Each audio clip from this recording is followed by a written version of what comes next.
Well, here we are on Tuesday at about 1 o'clock, a little after 1 o'clock, and we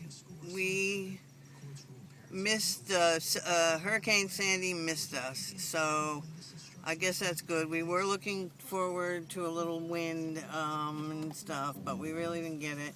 But there is a heron over here, and I'm going to try to get a picture of it.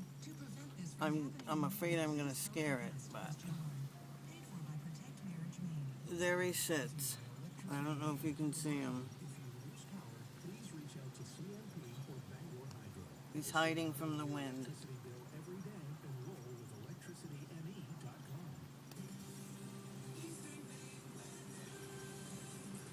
Well, thanks everybody for watching this, and I hope you were safe in the storm.